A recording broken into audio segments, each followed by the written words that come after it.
आजाद सिपाही ने अपना नया ऐप लॉन्च किया है। आप उसे प्ले स्टोर पर जाकर आजाद सिपाही टाइप कर उसे इंस्टॉल कर सकते हैं। नमस्कार, आजाद सिपाही के प्राइम बुलेटिन में आपका स्वागत है। मैं हूं राहुल सिंह। आज की प्राइम की प्रमुख खबर कुछ इस प्रकार है। भाजपा के अंदर से ही उठ रही आवाज, पार्टी को रहने दो आबाद। गिरिडीह सीट को लेकर रविंद्र पांडे समर्थक कर रहे हैं पुनर्विचार का आग्रह। ढुल्लू समर्थक मांग रहे धनबाद सीट। सांसद रविंद्र राय ने बताया आत्मघाती कदम। बुधवार को ट्विटर इंडिया के साथ हेमंत सोरेन की लगेगी चौपाल। लोग लाइव पूछ सकेंगे सवाल। इस बार महिलाओं के लिए होंगे विशेष 198 पिंक बूथ। सभी मतदान कर्मी एवं पुलिस कर्मी भी महिला ही होंगी। झारखंड की 4 शख्सियतों को मिला पद्म सम्मान। पद्म पुरस्कारों के लिए चयनित 112 लोगों में से 56 को राष्ट्रपति रामनाथ कोविंद ने किया सम्मानित। आज की राजनीतिक हलचल। हेमंत सोरेन और बाबूलाल के बीच 50 मिनट तक चली मंत्रणा। सियासी बैनर पोस्टर हटाने का आदेश, आचार संहिता उल्लंघन पर कार्रवाई। आज की प्रमुख हेडलाइंस। चुनाव के दौरान निर्वाचन आयोग की सोशल मीडिया पर पैनी नजर। 7 सीटों पर दांव आजमाएगी झारखंड जनरल कामगार यूनियन। अब सुनते हैं खबर विस्तार से। भाजपा के अंदर सब कुछ ठीक नहीं है। गिरिडीह सीट को लेकर पार्टी के अंदर ही आवाज उठने लगी है। इस सीट के आजसू के खाते में जाने के बाद से ही निवर्तमान सांसद रविंद्र पांडे और यहां उम्मीद लगाए बैठे ढुल्लू महतो के समर्थक निराश हैं। रविंद्र पांडे के समर्थक तो आला कमान से इस निर्णय पर एक बार फिर से पुनर्विचार करने का आग्रह कर रहे हैं। वहीं ढुल्लू महतो के समर्थक अब गिरिडीह के बदले अपने नेता के लिए धनबाद सीट मांग रहे हैं। इधर कोडरमा सांसद रविंद्र राय ने पार्टी के इस फैसले पर सवाल उठाकर नया विवाद पैदा कर दिया है। गिरिडीह भाजपा की परंपरागत सीट रही है। 1-2 बार छोड़ दिया जाए तो भाजपा ने यहां से हमेशा जीत का परचम लहराया है।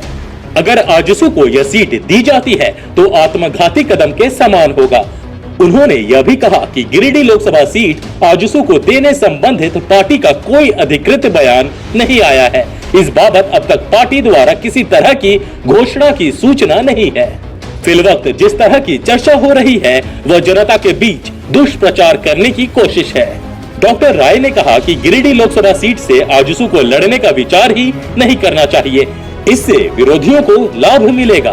डॉक्टर राय ने कहा कि गिरिडीह सीट आजसू को देकर कब तक इस तरह का त्याग एवं आत्मघाती कदम उठाते रहेंगे। उन्होंने कहा कि इस बार भाजपा उम्मीदवारों को जिताने की तैयारी में भाजपा कार्यकर्ता जुटे हुए हैं।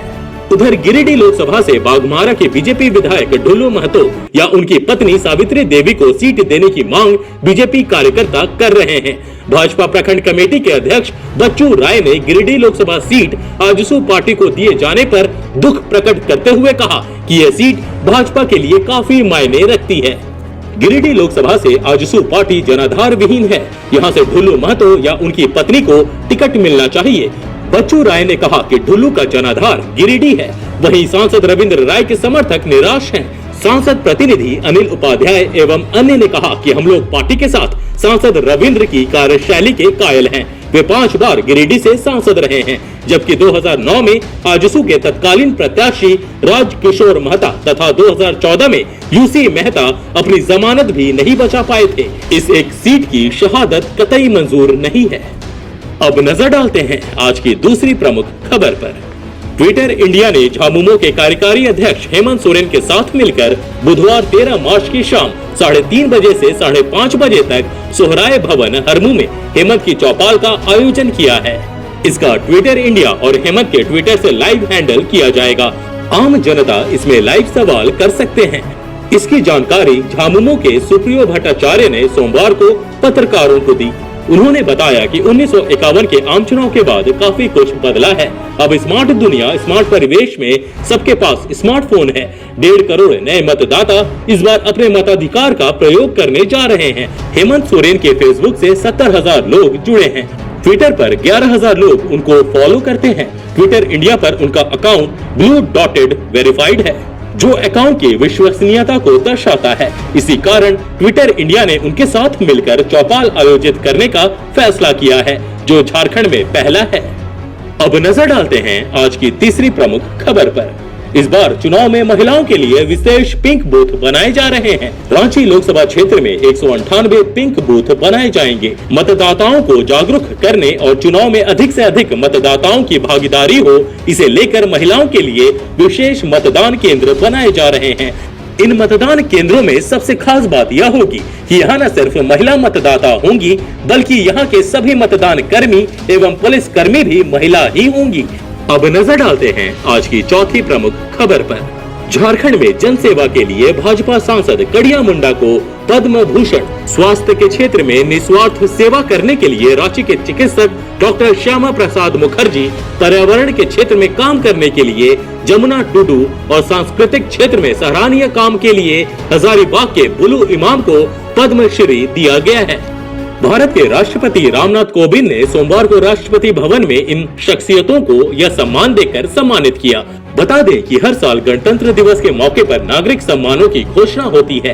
अपने अपने क्षेत्रों में उल्लेखनीय योगदान के लिए शख्सियतों को यह सम्मान दिया जाता है। इस साल देश के 112 लोगों को पद्म सम्मानों के लिए चयनित किया गया है। इनमें 4 पद्म विभूषण, 14 पद्म भूषण और 94 पद्मश्री सम्मान शामिल है। 21 महिलाओं को भी सर्वोच्च नागरिक सम्मान मिला है। अब नजर डालते हैं आज की राजनीतिक हलचल पर। हेमंत और बाबूलाल के बीच 50 मिनट तक चली मंत्रणा। लोकसभा चुनाव की तारीखों की घोषणा के बाद प्रदेश में बिखरे महागठबंधन के घटक दल अब सक्रिय होने लगे हैं। इसी क्रम में सोमवार को झामुमो के कार्यकारी अध्यक्ष हेमंत सोरेन बाबूलाल मरांडी के मोहराबादी स्थित आवास पर पहुंचे और 50 मिनट तक बातचीत की। बैठक में महासचिव प्रदीप यादव भी शामिल हुए। बैठक के बाद हेमंत सोरेन ने कहा कि लोकसभा की तारीखों का ऐलान हो गया है। अब जरूरी है कि महागठबंधन के घटक दल अपनी उम्मीदवारी को लेकर तस्वीर साफ कर दें। चुनाव आयोग द्वारा घोषित की गई तिथियों को लेकर हेमंत सोरेन ने कहा कि ऐसा लगता है कि चुनाव की तारीख केंद्र सरकार की सहूलियत देखकर तय की गई है। वहीं बाबूलाल मरांडी ने कहा कि अलग अलग बिंदुओं पर बातचीत हुई है। महागठबंधन साथ में कैसे चुनाव लड़े, इसको लेकर भी चर्चा हुई है। उन्होंने कहा कि कुछ सीटों को लेकर अभी मामला क्लियर नहीं है, लेकिन हफ्ते भर के अंदर सब क्लियर हो जाएगा। उन्होंने कहा कि हेमंत सोरेन को कांग्रेस आलाकमान से बात करने के लिए कहा गया है। सियासी बैनर पोस्टर हटाने का आदेश, आचार संहिता उल्लंघन पर कार्रवाई। राज्य में चुनाव की तैयारियां तेज हो गई हैं। लोकसभा चुनाव की घोषणा होते ही सभी जिलों में आदर्श आचार संहिता कोषांग कार्य करने लगे हैं। आचार संहिता उल्लंघन की शिकायत मिलने के बाद उसकी जांच तुरंत शुरू कर दी जाएगी। इस बार निर्वाचन आयोग ने सी विजिल ऐप लॉन्च किया है। इस ऐप से ही शिकायत दर्ज की जाएगी। राज्य के सभी जिलों के उपायुक्त ने सोमवार को प्रेस वार्ता कर यह जानकारी दी। उन्होंने बताया कि सभी प्रखंडों में बने कंट्रोल रूम 24 घंटे काम करेंगे। इसमें 3 पालियां में काम होंगी। पहली पाली सुबह 6 से दोपहर 2 बजे तक, दूसरी पाली दोपहर 2 से रात 10 बजे और तीसरी पाली रात 10 से सुबह 6 बजे तक चलेंगी। अब नजर डालते हैं आज के प्रमुख हेडलाइंस पर। चुनाव के दौरान निर्वाचन आयोग की सोशल मीडिया पर पैनी नजर। लोकसभा चुनाव के दौरान निर्वाचन आयोग की फेसबुक, ट्विटर, व्हाट्सएप और अन्य सोशल साइटों पर नजर रहेंगी। केंद्रीय निर्वाचन आयोग के निर्देश पर झारखंड के सभी जिलों में media certification and monitoring committee की गठन कर दी गई है। यह कमेटी सभी राजनीतिक दलों के प्रस्तावित विज्ञापन सोशल साइट पर चलने वाले कंटेंट को पहले सर्टिफाई करेगी। जिला निर्वाचन पदाधिकारी अथवा राज्य निर्वाचन पदाधिकारी सोशल साइट्स पर निगरानी रखेंगी। 7 सीटों पर दावा आजमाएगी झारखंड जनरल कामगार यूनियन। राज्य में मजदूरों और श्रमिकों के हित की लड़ाई लड़ने वाला संगठन झारखंड जनरल कामगार यूनियन लोकसभा चुनाव में 7 सीटों पर दाव आजमाएगी। संगठन के महासचिव अंजनी कुमार पांडे ने कहा कि वे रांची, खूंटी, चाईबासा, चतरा, लोहरदगा और गिरिडीह सीट पर अपने प्रत्याशी उतारेंगे। उन्होंने कहा कि उनका चुनाव लड़ने का मकसद दिहाड़ी कामगार, मजदूर, श्रमिक और विस्थापितों के हितों की सुरक्षा के साथ जल, जंगल एवं जमीन की रक्षा करना है। आज के आजाद सिपाही के प्राइम बुलेटिन में बस इतना ही।